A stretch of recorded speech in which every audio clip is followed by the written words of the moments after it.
മനുഷ്യന് നിരാശ വരും. പൗലോസ് പറയുന്നു, ഞങ്ങൾ രക്ഷപ്പെടുമെന്നുള്ള ആശയൊക്കെ അറ്റുപോയി. മരണം മുഖാമുഖം കണ്ടു നിൽക്കുന്ന സാഹചര്യം.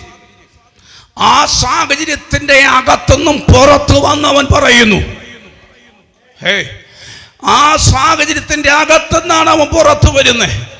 രക്ഷിക്കാൻ വരാൻ ആരുമില്ല. ഇന്നത്തുള്ള ടെക്നോളജികളൊന്നുമില്ല, കപ്പലില്ല, ഹെലികോപ്റ്റർ ഇല്ല, ഒന്നുമില്ല.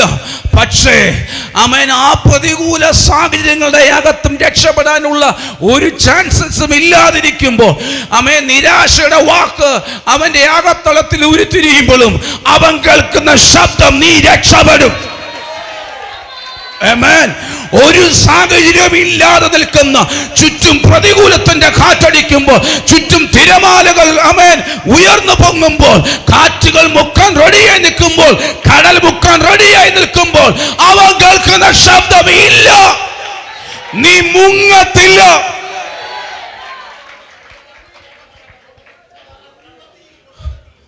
എന്ത് പ്രതീക്ഷയുള്ള അങ്കിള് വരുന്നോ, ആന്റി വരുന്നോ? ഇല്ല. അമ്മാവൻ വരുമോ? ഇല്ല. വിളിച്ചിറക്കിയവൻ അവൻ വരും. അഭിഷേകം ചെയ്ത അനനയാസ് വരത്തില്ല. നിങ്ങളുടെ ചില സിറ്റുവേഷന്റെ അകത്ത് പാസ്റ്റേഴ്സിന് പോലും കയറാൻ പറ്റത്തില്ല. പറ്റുവാസന്മാരെ ഇല്ല.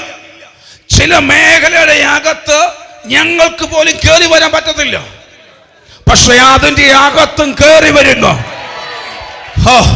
മനുഷ്യന് കയറി വന്ന് വിടിവിക്കാൻ പറ്റാത്ത മേഖലയുടെ അകത്ത് കയറി വന്ന് വിടിവിക്കുന്ന ഒരു കർത്താവ്. അവൻ പറയുന്നു, നീ മരിക്കത്തില്ല. അവൻ പറയുന്നു, നീ മരിക്കത്തില്ല. നിന്നോടുള്ള വാഗ്ദത്തം തീർന്നിട്ടില്ല. നീ ഇനിയും എനിക്ക് വേണ്ടി പ്രവർത്തിക്കാൻ പോകുന്നു. ഇനിയും 10,000 കോടിക്കണക്കിനുള്ള ജനങ്ങൾക്ക് വേണ്ടി പ്രയോജനപ്പെടുന്ന അഭിഷിക്തനായി നീ കരപറ്റും. കരപറ്റുമോ എന്ന് ചോദിക്കുന്നോട് ഞാൻ പറയുന്നു, നീ കരപറ്റും. ഇപ്പോൾ നീ അലഞ്ഞുകൊണ്ടിരിക്കുന്ന കടലിന്റെ അകത്തുനിന്ന് നിന്നെ സേഫായി, സുരക്ഷിതനായി കരയിലെത്തിക്കുന്ന അഭിഷേകമാണ് നിന്റെ അകത്ത് വ്യാപരിക്കുന്നത്. അഭിഷേകമുള്ള നീ കടലിൽ തീരത്തില്ല. കപ്പൽ തകർന്നാലും നീ തീരാൻ ദൈവം അനുവദിക്കത്തില്ലെന്ന്. ഹല്ലേലൂയ. ദൈവത്തിന്റെ ഭാഷ പലപ്പോഴും നമുക്ക് പിടികിട്ടത്തില്ല. ഇതിൻ്റെ അകത്തുള്ള 276 പേരെ ഗിഫ്റ്റായിട്ട് കിട്ടണമെങ്കിലേ ഈ മേഖല നീ കയറിയേ പറ്റും. നമ്മൾ ചോദിക്കും, കർത്താവേ, ഇങ്ങനെ ഒരു സാഹചര്യത്തിന്റെ വല്ല ആവശ്യം ഉണ്ടായിരുന്നു? ഇങ്ങനെ അല്ലാതെ നിനക്ക് ചെയ്യാൻ പറ്റത്തില്ലേ? ഒത്തിരി ചോദ്യങ്ങൾ ചോദിക്കുന്നുണ്ട് അല്ലേ? ഇതിലൂടെ അല്ലാതെ കർത്താവേ നിനക്ക് സംസാരിക്കാൻ പറ്റത്തില്ലേ? നമ്മൾ വലിയ ചോദ്യം ചോദിക്കാതിരിക്കുന്നത് നല്ലത്. ദൈവത്തിന് ചില പദ്ധതികൾ നിന്നെ കൊണ്ട് നിർത്തിയ മേഖലയിലുണ്ട്. അത് അനുകൂലമായി സാഹചര്യം ആയിരിക്കത്തില്ല. പക്ഷെ അതിൻ്റെ അകത്തും മഹത്വം ചലിക്കുന്നു നീ കാണും.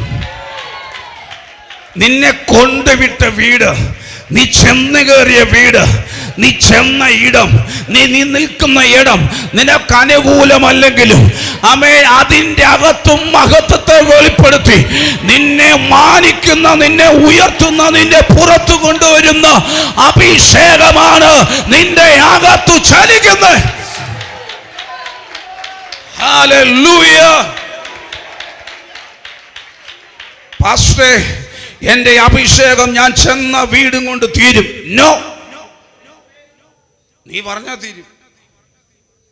മതി യഹോവേ എന്നെ അങ്ങ് എടുത്തോണെന്ന് പറഞ്ഞെടുത്തു. അല്ല, ഉപയോഗിക്കണം എന്ന് പറഞ്ഞാൽ ഉപയോഗിക്കും.